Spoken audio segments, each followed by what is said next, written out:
नमस्कार, मैं आपका अपना नितिन विजय। थोड़े दुखी मन से वीडियो बना रहा हूँ। मुझे नहीं पता था कि ऐसा जेईई मेन कर सकता है, एनटी ऐसा कर सकता है। और दुख की बात ये कि बहुत सारे लोगों ने अभी तक इस पर बीड़ा उठाया नहीं है। मैं 2-3 दिन से बाहर था, पर मुझे लगता है कि इस पे बात करनी चाहिए कि जैसा कि हम हमेशा कहते हैं कि अन्याय के खिलाफ नहीं बोलना भी अन्याय का साथ देने जैसी बात होती है।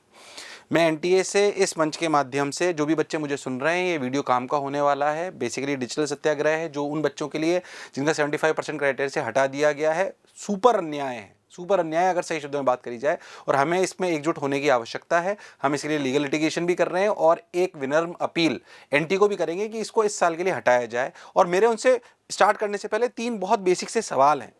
मतलब हमें मैं किसी डिसीजन के खिलाफ नहीं हूँ। जाहिर सी बात है, कंडक्शन बॉडी है, इतने सारा उनको एग्जामिनेशन कराना होता है, बहुत अच्छे तरीके से वो इसको कराते हैं, उसके लिए बहुत बहुत धन्यवाद, बहुत बहुत साधुवाद। पर एक मानवता के अधिकार पे हमें बच्चे के अधिकारों का हनन हम नहीं कर सकते हैं। हमको उसके अधिकारों का ध्यान रखना पड़ेगा और अपना कर्तव्य भी उसके बारे में समझना पड़ेगा।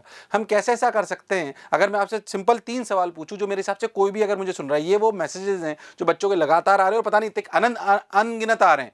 अभी सुबह भी हम बच्चों से बैचेस में मिल के आए। जो बच्चे, जब मैंने क्लास में जाके पूछा कि भाई 75% से कम कितने बच्चे हैं, तो करीबन 30-40 बच्चे खड़े हुए। उनके चेहरे से साफ दुख और डिप्रेशन नजर आ रहा था। मेरी रिक्वेस्ट है एनटीए से, ऐसा मत करिए आप, ये बिल्कुल गलत, जो भी आप कह रहे हैं वो बिल्कुल गलत है। मैं पहला सवाल आपसे पूछता हूं कि भाई जब आपने 12th में 2021-22 में जो बच्चे थे, अपील फॉर क्लास 12 बोर्ड जो बच्चे थे उनके लिए कि they've given relaxation last year, why इस साल क्यों नहीं दिया अपन ने? अच्छा, मैं कह रहा हूं आपको इस साल नहीं देना था, बोलेंगे कि अपन ने पिछले साल मतलब पहले तो अपन नहीं देते थे रिलैक्सेशन, वो बात सही है। पर कोरोना के बाद जब अपन ने दिया तो बच्चों को पता ही नहीं था। या तो अपन ये बात जो उनको इंप्रूवमेंट भरना था उसके पहले ही कर लेते। मैं 2-3 सवाल आपसे और पूछूंगा, फिर इन पे सारे जवाब दूंगा बच्चों को, और बच्चों को क्या करना है वो ही बता दूं। जो वीडियो देख रहे हो सुन लें, नीचे गूगल फॉर्म दिया गया है जो आपको भरना है। ये लीगल पिटीशन, हमारी लीगल लड़ाई जो है, हम 2 तरीके से भेजेंगे। एक लीगल राउट से भेजेंगे, एक हम डायरेक्ट एप्लीकेशन आपके फॉर्म और आपके नाम के साथ उसको भेजा जाएगा जो कंडक्शन बॉडी है उसको, ताकि उनको पता पड़े कि वास्तविकता में बच्चे बहुत व्यथित हैं, दुखी हैं। और मैं कह रहा हूं, ये कोई वीडियो मैं आपको ईमानदारी से बताऊं, अगर कोई बहुत सीनियर लोग इसका बीड़ा उठा चुके होते तो मैं उनके साथ लग जाता, पर मुझे आश्चर्य हो किसी ने उठाया नहीं। तो मैं जितने भी अध्यापकगण या अभिभावकगण मुझे सुन रहे हैं, मेरी रिक्वेस्ट है, इसको ज़्यादा शेयर करिए और ज़्यादा से ज़्यादा इस बात को, नहीं तो खुद मुहिम छेड़िए कि भाई ये हमें करना है, ये अपने को करना चाहिए। मतलब जो भी अध्यापक मुझे सुन रहे हैं, जो भी और कोचिंग संस्थानों के लोग मुझे सुन रहे हैं, छोटी कोचिंग भी जो चलाते हो, ये मत सोचिए कि मैं 200 बच्चों की कोचिंग चलाता हूँ, 300 की चलाता हूँ, पर अपना हमारे लिए तो एक बच्चा भी बहुत इंपॉर्टेंट है भाई। अगर आपकी संस्थान में एक भी बच्चा है तो अपने को बीड़ा उठाना चाहिए। इस वीडियो के माध्यम से उठाएं, बहुत बढ़िया, इससे प्रेरित होकर उठाएं, बहुत बढ़िया, जैसे आपको अच्छा लगे, पर बीड़ा अपने को उठाना है कि उसके हक की लड़ाई अपने को लड़नी चाहिए। बच्चे के हक की लड़ाई अध्यापक नहीं लड़ेगा तो और कौन लड़ेगा? उनको तो अपन ये बोलें कि आप रिलैक्स रहिए, हम आपके लिए लड़ाई लड़ रहे हैं, उनको पढ़ने दीजिए, अपन उनके लिए काम करते हैं। तो दूसरा अपना सवाल है कि भाई why did NTA releases the exam dates for JEE Main right after the last date of the improvement? Logical है भाई। आप अपन एक सिंपल सी बात मैं आपसे जानना चाहता हूं कि भाई ऐसा क्यों करा हमने? अगर आपको 75% क्राइटेरिया लाना भी था तो 75% क्राइटेरिया आप इंप्रूवमेंट के फॉर्म से पहले लाते। अब जो बच्चे ने तैयारी चालू कर दी, जो 8 महीने, जिसने कॉलेज में एडमिशन भी नहीं लिया, आप सोचिए कॉलेज में एडमिशन लिया कि मैं अगले साल तैयारी करूंगा। अच्छा, आप ये नहीं बोल सकते कि हमने बोला था कि आप कॉलेज में एडमिशन मत लीजिए। अरे जब जेईई मेन में आपने 3 अटेम्प्ट दे रखे हैं, इसका क्या मतलब है कि 12वीं के बाद आप 2 साल तक तैयारी कर सकते हो? तब वो कॉलेज में तो एडमिशन नहीं लेगा ना। तो आपने 2 साल बाद जिसकी तैयारी थी, 2020 में जिसने एग्जामिनेशन दिया, वो 21 में भी दे सकता था, 22 में भी दे सकता था। जिसने 2021 में 12 दिया, वो 22 में भी दे सकता है और 23 में भी दे सकता है। आप जो अपने रूल के हिसाब से खुद कह रहे हो कि 2023 में आप एग्जाम दे सकते हो, उस 2023 वाले की क्या गलती है तो बताइए मेरे को। मैं आपको सिंपल सी बात पूछता हूं, 2021 में जिसने 12th करी थी 2021 में, उसको आप 3 अटेम्प्ट देते हो जेईई मेन में, मानता हूं एडवांस में देते हो, पर जो जेईई मेन की तैयारी करता है 2022 में आपने कोई क्राइटेरिया नहीं लगाया, बिल्कुल सही बात है। 2023 में आपने क्राइटेरिया लगा दिया। अब ये बच्चा कैसे ये तो इंप्रूवमेंट भी नहीं दे सकता, इसकी तो इंप्रूवमेंट डेट भी निकल चुकी। ये क्या करेगा ये? अच्छा, इसका 6 महीने ये इसने तैयारी कर ली, 8 महीने को इसको तैयारी करते हुए, अब ये कहां जाएगा? ये बच्चा 2021 वाला, इसका पूरा साल खराब हो गया। आप ये मान लीजिए कि अगर आप सोच के देखिए, अपने बच्चे को साथ में रख के तो सोचिए कि आपके बच्चे ने अगर 2021 में दी थी, उसने कितनी मेहनत करके 2022 में एग्जाम दिया होगा। किसी कारणवश उसका अगर सिलेक्शन अच्छे से नहीं हुआ, उसको अच्छा कॉलेज नहीं मिला, उसने हिम्मत जुटाई, उसने सोचा नहीं मैं करके बताऊंगा, मैं भले गरीब परिवार से आता हूं पर मैं 2023 में कुछ ना कुछ करके बताऊंगा, उसने पूरा ड्रॉप ले लिया। अब आप कह रहे हो आप एग्जाम नहीं दे सकते हो, ना वो इंप्रूवमेंट भर सकता है, वो करेगा क्या बताइए आप मेरे को? ये क्या कर रहे हैं हम? मतलब ऑनेस्टली स्पीकिंग, पता नहीं मिलता एग्रेशन मुझे वीडियो में आना नहीं चाहिए, बट रियलिटी में अगर अपन सोचे तो बच्चे के साथ क्या करना चाह रहे हैं हम? ये किस तरीके का रूल है? ये किस तरीके की, मतलब ये कैसा रूल है, मुझे समझ ही नहीं आया। या तो जिसने रूल, जैसे रूल बनाए गए इस पर ध्यान नहीं दिया गया है, और मैं कहता हूं अगर ध्यान नहीं दिएगा कोई बात नहीं, आपसे विनम्र निवेदन अगले 2-3 दिन में से बदलाव कर दीजिए, क्या बुराई है उसमें। बच्चे, अगर हमसे कोई गलती हो भी गई है तो उसे बदलने में क्या बुराई है, पर इसे बदलिए।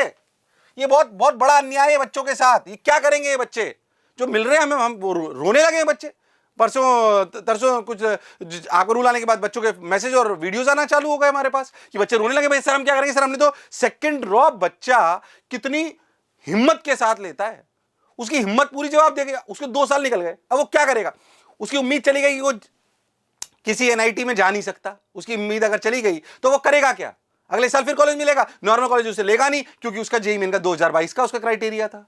जेईई मेन 2022 के क्राइटेरिया को कोई मानेगा ही नहीं, वो कैसे लेगा आप ये तो बताइए मेरे को। इसलिए प्लीज आपसे रिक्वेस्ट है, आप इस दर्द को समझिए। जिस बच्चे ने 2022 में दिया है, सॉरी जो बच्चा 2000, हाँ जिसने 2022 12th दी है, उसको आप एक बताइए, अगर उसकी परसेंटेज लेस देन 75% है, तो अगर उसकी लेस देन 75% है तो या तो ये बात कि 2023 में 75% का क्राइटेरिया आएगा, या तो ये बात आप लोग पहले बताते इंप्रूवमेंट से पहले, उसने तैयारी चालू कर दी, अब इंप्रूवमेंट का कोई फॉर्म है ही नहीं, बच्चा कैसे इंप्रूव करेगा। इसने तैयारी चालू कर दी, अब ये क्या करेगा मुझे बता दीजिए बस आप, व्हाट इज द क्राइटेरिया कि ये एनआईटीज में जा सकता है। ये तो कोई एग्जांपल नहीं हो कि 75% से नीचे वाले बच्चे जेईई मेन में सिलेक्ट नहीं हो सकते, बिल्कुल हो सकते हैं। हम पता नहीं कितने सारे बच्चों को जानते हैं जो उनसे इंटेलिजेंट होते हैं। बोर्ड की तैयारी और कॉम्पिटिटिव एग्जामिनेशन की तैयारी बिल्कुल अलग अलग है, आईक्यू का खेल है कॉम्पिटिटिव एग्जामिनेशन। आप कैसे बोर्ड की परसेंटेज को कंपेयर कर सकते हो। और मैं तो कह रहा हूं आपने क्राइटेरिया बना रखा है, हम इसके खिलाफ भी नहीं, कि नहीं आप चाहते हैं कि बोर्ड को प्राथमिकता मिलनी चाहिए, इसीलिए शायद ये करा जाता है। अरे तो 75% का क्राइटेरिया पहले बताते हैं ना, अब कैसे करेगा। या तो उसको अप्रैल में आप अनाउंस कर देते कि इस साल जो भी होगा, पिछले साल हमने सिर्फ कोरोना की वजह से ये रूल को हटाया था, अगले साल जो भी होगा वो इसी क्राइटेरिया के साथ होगा, तो बच्चा मेंटली प्रिपेयर्ड होता, या तो इंप्रूवमेंट भरता या वो ड्रॉप नहीं लेता। अब तो मत झुलाइए उसको। और मैं तो कह रहा हूं अगले साल अगर आपको करना है, अगले साल अगर आपको करना है तो अगले साल के लिए आज बता दीजिए, ताकि बच्चा मेंटली प्रिपेयर हो सके। पर प्लीज हाथ जोड़ के विनती है, इसको इस साल हटाइए 75% वाले क्राइटेरिया को। यह बहुत सारे बच्चों के डिप्रेशन का कारण बन सकता है, आपको अंदाजा भी नहीं है कि इसका जो इंपैक्ट होगा वो कितना तगड़ा हो सकता है। और इसका जिम्मेदार, सही बता रहा हूं, जो रूल बनाया गया है ना जिस जगह से, उन पे आएगा। आप मानिए इस बात को, सीरियसली लीजिए। अगर वीडियो को मेरे कोई भी टेस्टिंग एजेंसी के कोई भी लोग सुन रहे हैं, या कोई भी पेरेंट्स या अभिभावकगण सुन रहे हैं, ये कोई मजाक वाली बात नहीं है। हम बच्चों को देख रहे हैं, 12-12 15 घंटे रोज बच्चा पढ़ रहा है। वो अगर ये नहीं करेगा तो आगे जाएगा कहां पे वो। खैर, मैं थोड़ा सा भावुक हो गया हूं, थोड़ा सा एग्रेशन है पर बच्चे का, क्योंकि आज मैंने सोचा, अच्छा मैं एग्रेशन इसलिए आ गया क्योंकि आज मैं क्लास में चला गया था। तो क्लास में जब चला गया तो जो 10-20-25 बच्चे देखे, 2-4-5 लड़कियां भी खड़ी हुई थी, उनका चेहरा देखने लायक था। मतलब अगर जो एजेंसी है वो देख लेना है एक बार, तो उन्हें पता पड़ जाएगा कितना गलत डिसीजन और कितना गलत अन्याय हो रहा है बच्चों के साथ। तो इस क्राइटेरिया को आप हटाइए। ये बच्चा कुछ नहीं कर सकता सर। मैं इस बात से एग्री करता हूं कि आपकी इस बात से एग्री कर सकता हूं कि जो 2023 में 12th दे रहा है, यानी कि जो अब 12th देगा, उसको आप बोल दीजिए कि अगर उसकी परसेंटेज 75% से ज्यादा हुई, सॉरी कम हुई, तो वो उसको कॉलेज नहीं मिलेगा। एग्रीड। उसके पास टाइम है अभी, भाई अच्छे से तैयारी करिए, कोई मनाही नहीं है। उसके लिए क्राइटेरिया फिट करिए 2023 12th के लिए।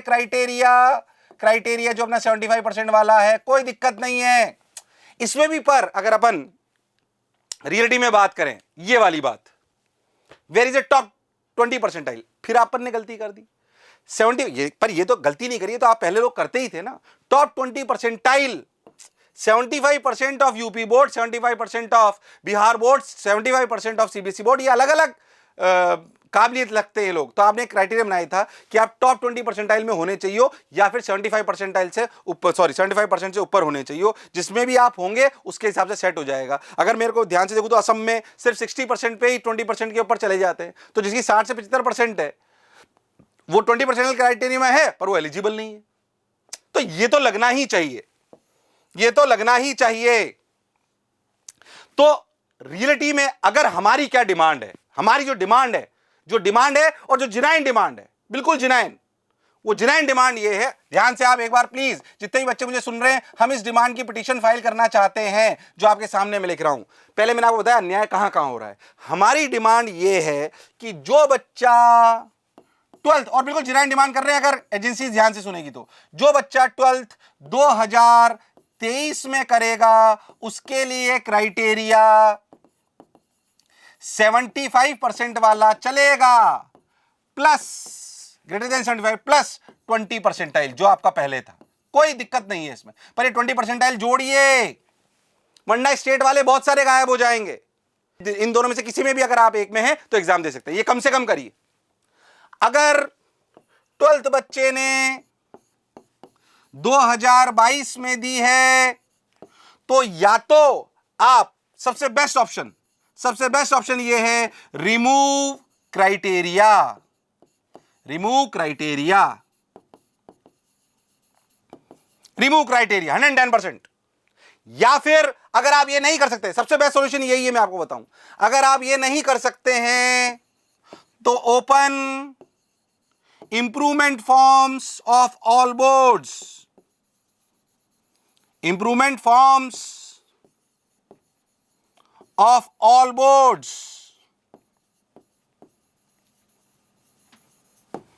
ये करिए आप, वैसे प्रेफरेबल यही है, मोस्ट प्रेफर्ड यही है, ये सबसे बढ़िया सॉल्यूशन है।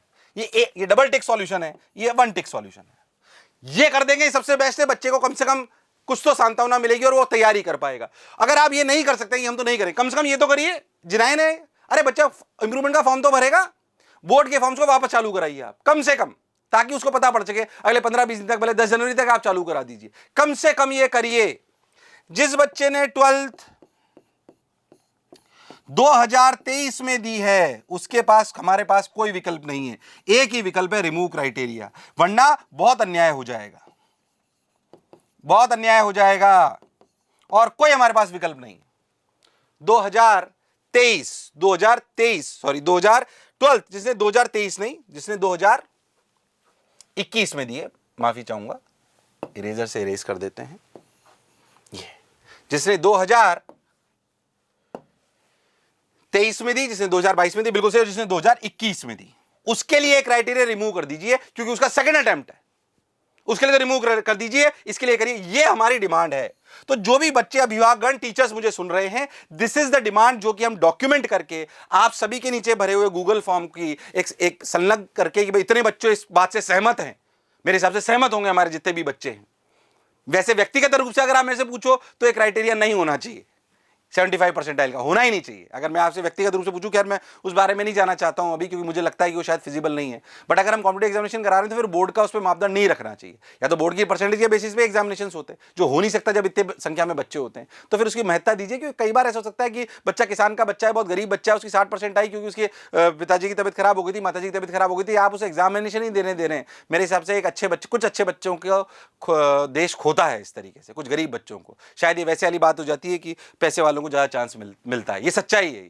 खैर मैं उस पर भी नहीं जाना चाहता हूं, भावनात्मक डिस्कशन हो सकता है, कम से कम ये होना चाहिए। तो जितने भी बच्चे या अध्यापकगण मुझे सुन रहे हैं, जो भी अध्यापक मुझे सुन रहे हैं, फिर से मैं आपको कह रहा हूं, ये कोई फेमस होने से प्रेरित बिल्कुल नहीं है। मैं आपको कहता हूं, मैं 3 दिन इसलिए रुका, मैंने कहा कोई अगर सीनियर आदमी इसको उठा ले तो बहुत ही बढ़िया, अपन उसके साथ हो जाएंगे, बट किसी ने नहीं उठाया तो फिर मैं खुद इस पे आया हूं।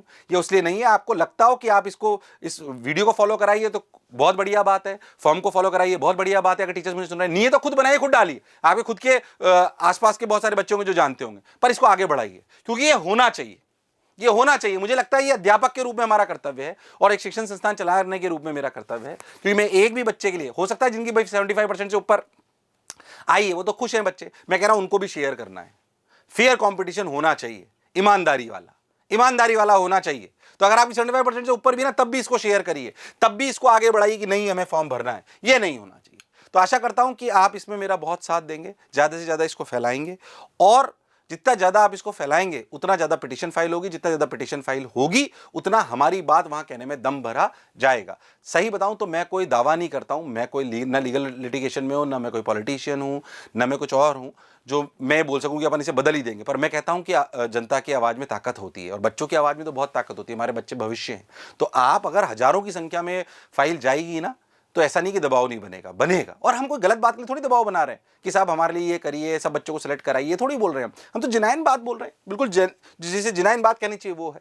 तो आशा करता हूं आपको मेरी बात सही लगी होगी और हम सब मिलकर एक साथ इसमें होके बिना किसी राग द्वेष भेदभाव के इसमें एक साथ खड़े होंगे तो शायद हम एक फेयर कंपटीशन करा पाएंगे। मैं एक बात और कहना चाहता हूं कि जो अपनी पिटीशन थी वो अपन कब भेज रहे हैं, हमने सोचा है कि वीडियो डालने के 3 दिन बाद तक 3 दिन बाद में जितनी आ जाएंगी उनकी एक बार हम पिटिशन भेज देंगे, उसके बाद भी भेजते रहेंगे। पर जितने भी बच्चे हैं वो पहले 3 दिन में जितने मैक्सिमम अपन भेज पाए भेज दें। तो पहले 3 दिन में अपन जितने ज़्यादा इसको फॉर्म्स को भर सकते हैं उसको भर दीजिए, ताकि हम आपका नाम और आपकी सारी चीज़ें जोड़ के ये भेज सकें। भाई इतने बच्चे इस बात से दुखी हैं और व्यथित हैं। आप लोग मेरा बहुत साथ देते हैं, उसके लिए बहुत बहुत धन्यवाद। Thank you.